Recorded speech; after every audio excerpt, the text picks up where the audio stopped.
market? The frozen one? Yeah, just go for it, just so we can scratch it off the list. These are done, these are done. I grew up eating, and where I'm from, food is a major thing. I love the excitement of planning what you're gonna eat. I love the excitement of buying what you're gonna make, and I love seeing everybody come together and share when they eat. Every aspect of buying, preparing, serving, and tasting is just pure joy.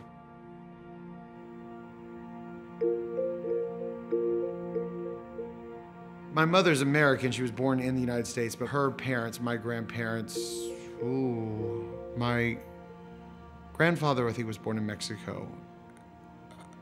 Oh, my mom's gonna be so upset. I'm gonna call her later. My grandparents are of Mexican descent, and so is my mother. My mother always had a career, so we had to learn to cook, and we all did from a young age, and I'm so glad I did. For numerous reasons, I'm so glad we were cooking. At that time, you made cakes for your birthdays. Like, I remember my cousin liked a pumpkin orange cake, you know, and everyone had their favorite cake. So on your birthdays, that cake was made.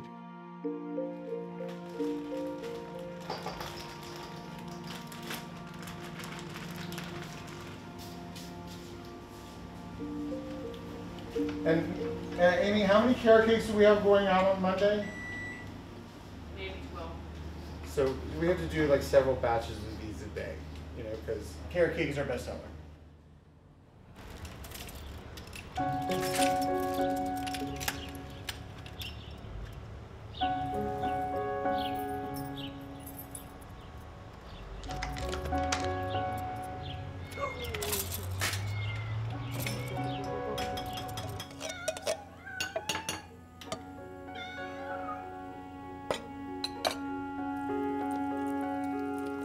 Mijn moeder was kok.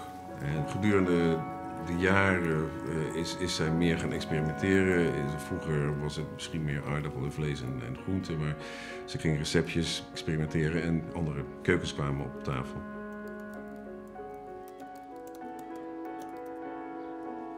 Mijn eerste baan was voor een handelshuis van specerijen. Of het nou op kantoor zitten was of ik kreeg niet genoeg begeleiding, wat het dan ook was, maar was het niet meer. Ik had mijn moeder aan de lijn. Ik zei, maar ik moet je wat vertellen. Oh, ik ga stoppen met werken en ik ga naar Amerika voor een tijdje. Toen zei ze, meen je dat nou hier? Echt waar? Je gaat wel terugkomen, hè? Toen zei ik, ja, tuurlijk ga ik terugkomen, tuurlijk. Het is maar voor 2-3 maanden.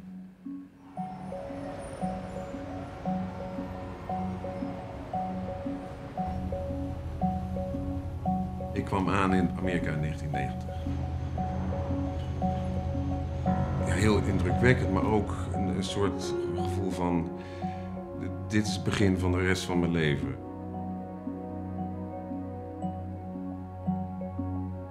Echt totale, absolute vrijheid.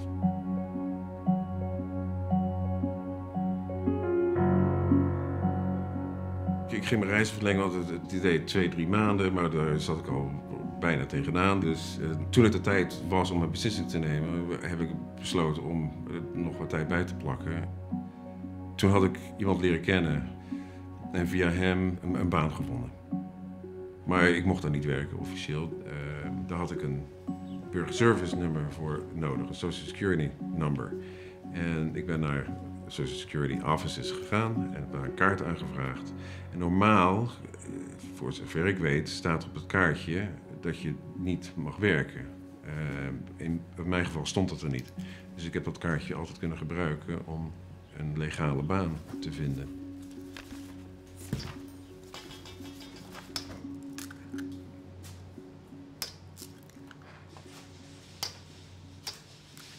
I got a job in New York on Wall Street.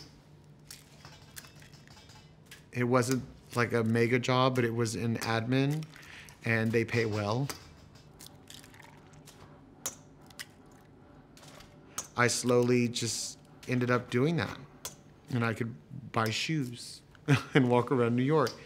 And I wasn't very happy there. How that ended was on 9/11.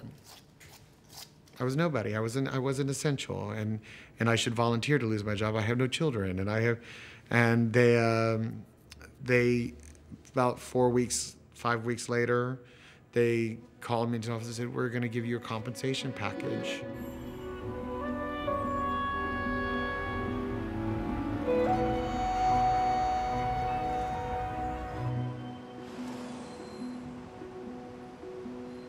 I don't know when I moved to Los Angeles, 2001 or 2002.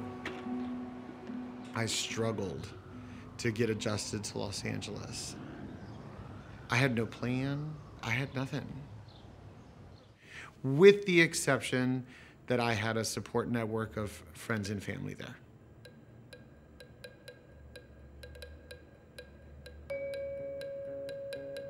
This can somewhat be off the record, right? Ja. We met online. We did meet online. We hadden afgesproken via een internetsite. Ja. Laten we het daarbij houden. Don't judge, boys. Y'all all have Tinder. I know what's going on Tinder. Nou, het liep wel heel erg lekker de eerste keer, ja. Op allerlei vlakken, ja. And the minute I saw him, I skipped a beat.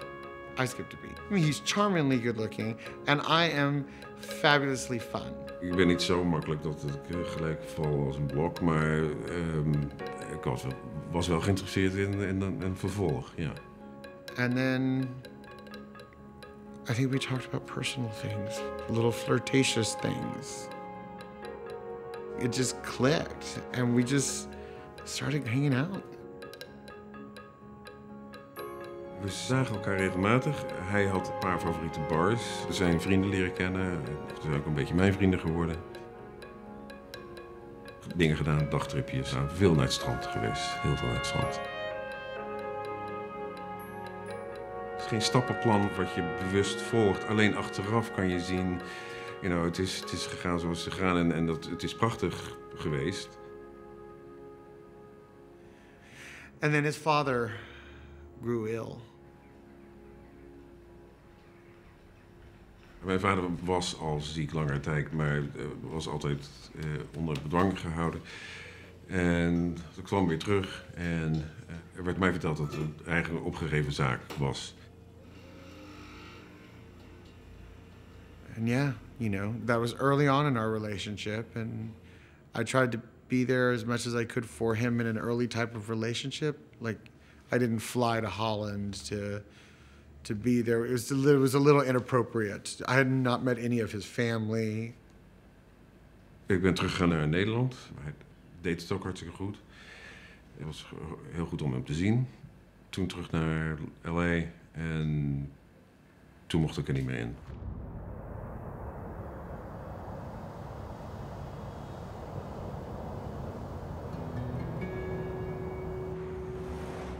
If I recall correctly, I got a phone call from Ur, and he said, "I'm only allowed one phone call, and I'm not.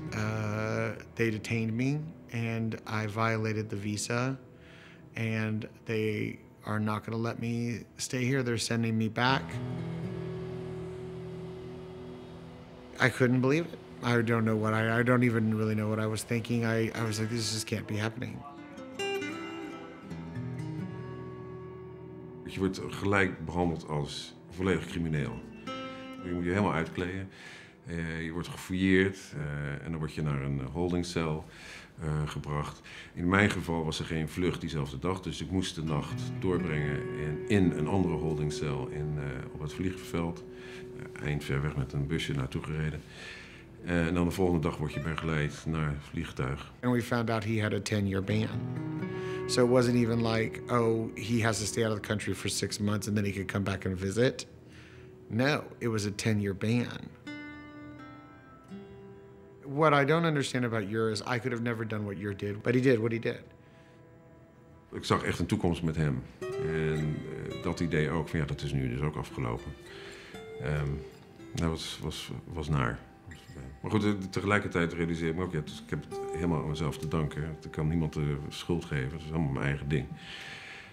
Maar dat maakt het niet minder naar. We had to go through loopholes of phone calls, spending all kinds of money, calling all kinds of people to get all kinds of codes to find out what his violations were. No one would give me any information because I'm not his spouse. Don't recognize our relationship. He's a criminal according to them, so who's going to give information about this person? Why are they going to give it to me? They gave a rat's ass. It meant nothing.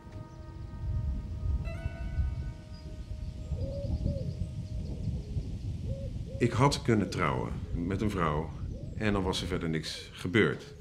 We hadden op een aantal interviews moeten gaan en dan had ik uiteindelijk waarschijnlijk mijn green card kunnen krijgen. Maar dat wilde ik niet doen. En het element waar ik boos over was, dat je als homo niet dezelfde rechten had als hetero. Als hetero had ik iets illegaals kunnen doen. Als homo was mij die mogelijkheid niet gegund. As a human being, he wanted to live somewhere on the planet and he couldn't do it. How stupid is that? How stupid is that? It remains to be one of the darkest periods for me.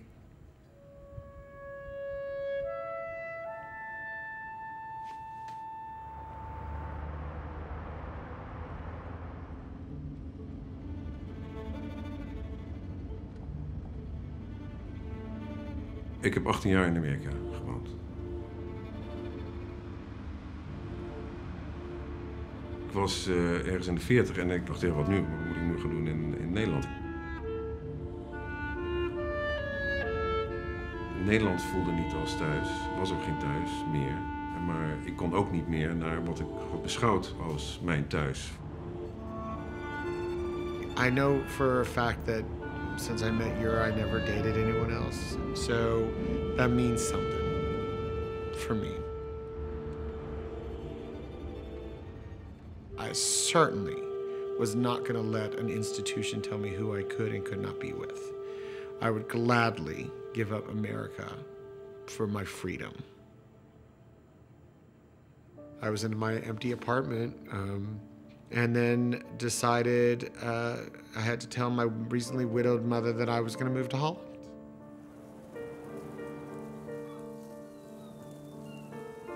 And I said goodbye to my friends. That was hard, but the worst one, and I get kind of emotional about that, so I'm not. The worst one was saying goodbye to my nieces. And they cried and cried. I felt really bad about it.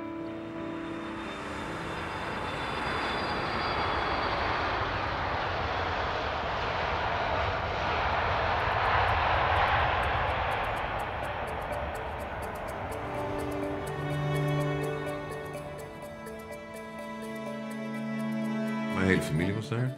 Dat vond ik wel heel erg gaaf. Ze waren allemaal om hem te verwelkomen. We came back to our new house and they had bought those. What do you see? My mind goes off on. I remember these slagroom cakes. Some sort of. Yes, that's my first. Was a slagroom cake. It was good.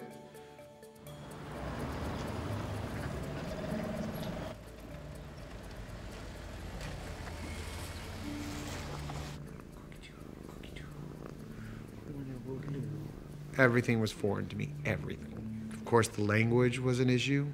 And one last thing, not being able to work isn't such a great thing. It's like you think you might like it. No, it was hell. I hated it.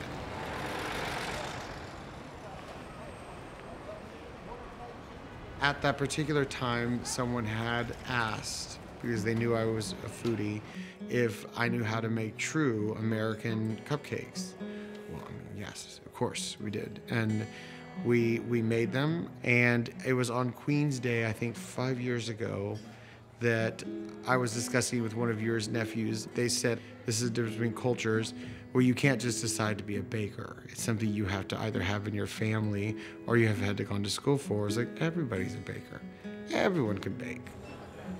he said, well, how would you even begin to find customers? And I said, well, we'll just go right into that store right over there and say, hey, we make desserts. Would you like to carry them? And the lady said, you know what? Actually, we are allowed to have local bakers supply our desserts. So if you want to bring me some samples. And I said, sure, when? She's like, in like 3 or 4 days. Nou, zo gezegd, zo gedaan. En zij is de eerste die spullen van ons zijn gaan afnemen. Mooi.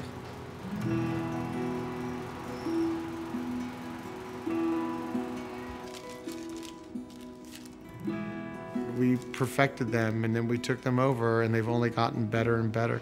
And you should see what you and I first started in, where we were making all of these desserts. It was in our teeny little kitchen at our house. Het is maar echt een klein oventje, 60 centimeter breed oventje.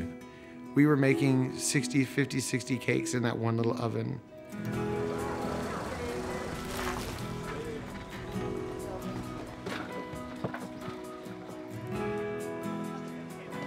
We decided to make some American desserts for the Dutch. So this is a stroopwafel cheesecake, New York cheesecake. The kitchen that we work out of used to be a stroopwafel making kitchen. Ontzettend lekker, smelt op je mond, maar is zwaar. Kleine hapjes eten. Ja. Maar erg lekker. Als je het klein hebt, is het wel heel erg. Oké, helemaal goed. Een aantal jaren geleden bedenken waar we nu zijn. En ook een eigen bedrijfje hebben. En het dan zo succesvol hebben. Happy birthday. Thank you. It's his birthday. Honestly, every single piece of cake that we deal with, has a hope of some sort for me in it. Whether it's a hope for you and I, or a hope that makes you happy, there's some hope behind everything that we make and serve, every piece. There's hope in it. You're very romantically announced, well, should we? And I was like, should we what? He's like, well, should we just do it? And I was like, what? He's like, get married. And I was like, well, if this is asking, then... No, you said yes. You did No. say no. You did say yes because what happened after I was... changed my mind. No, well, and then you a bit later you changed your mind. But that day we went to go for some bubbles on the square. Yes. So we did celebrate. Yes, we did. And then I said yes.